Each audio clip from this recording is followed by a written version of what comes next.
proper institutions, well-functioning institutions, transparent institutions is the best thing you can have for any country. And in our case, it's even more important because the kind of challenges we have, we cannot deal with it. We cannot continue to sustain our efforts without proper institutions. So we take the issue of reforms at heart. We believe it's the right thing to do. We need to continue to work on it. And from day one, when I assumed office, we formed a special ministerial committee to develop a detailed program for reforms. So we have developed since then a very detailed reform program. We developed a detailed matrix under 4 major pillars to do with financial management and sustainability as a first pillar. Second, institutions reform, consolidation, transparency, anti-corruption, etc. And third, law and order, justice system, etc. And fourth, basic services and the need to modernize the provision of services to the people, make it more transparent, make it easier, less costly, etc. So a very comprehensive program. Under these 4 pillars, we have identified a matrix of 60 different items. And we also want to take away any excuses from anyone who wants to say you will not get your national independence until you reform this or that. So we want to take away all these excuses, but we also want to strengthen our institutions.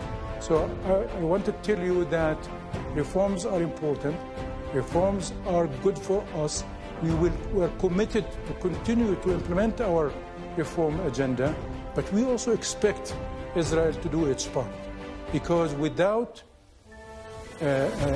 proper enabling, let's put it this way, these efforts will go nowhere. Your employees do not get paid because the Israeli withholding the money.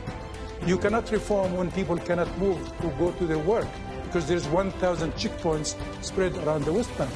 You cannot do reform when basically all the banking system is being subjected to a very systemic effort to make it collapse. The Israeli decided to stop all kinds of relationship and took several actions, including issues to do with the financial aspects that I mentioned earlier. They have also, among other things, sent back about 200,000 workers who used to work in Israeli companies in the past and provide very important income for their families in the West Bank. They've also stopped these people from going to work and basically made an escalation of activities in terms of settlement and settler terrorism and violence. They have spread many checkpoints throughout the West Bank. According to the UN estimates, the number is perhaps about 1,000 checkpoints within the West Bank. The banking system is going through a lot of challenges and difficulties because of, again, their lack of respect to the treaty and the business-like relationship that our banks established with Israeli banks. We do a lot of trade with Israel. We do a lot of business with Israeli companies and banks. Despite of that, as I said, the Israeli side did not respect this aspect of the treaty as well. So while Oslo Agreement is not perfect, it was meant to be an interim arrangement for 5 years, but we still believe that it provides the minimum requirements for a reasonable relationship that we all should respect, continue to respect, until we have a permanent solution, until we have a two-state solution. According to the World Bank statistics, the economy have contracted by 30%. So GDP has contracted by 30%.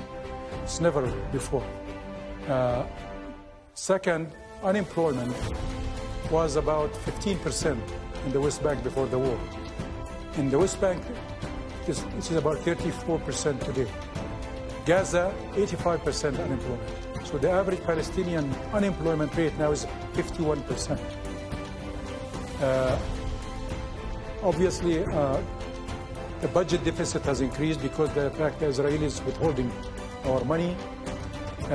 Our private sector, which I would like to salute and convey every possible appreciation and gratitude for their resilience and their hard work and commitment, to their country have also been a strong partner in all of this, but also continue to play a role.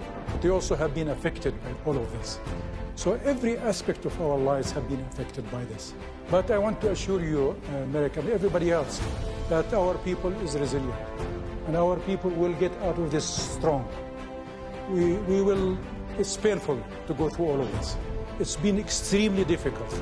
But the good news is that, as I said, our people is very resilient, very determined, and thank God we still have good friends around the world that believe in international law, believe in fairness, believe in justice, believe in dignity, and we're sure we will get there.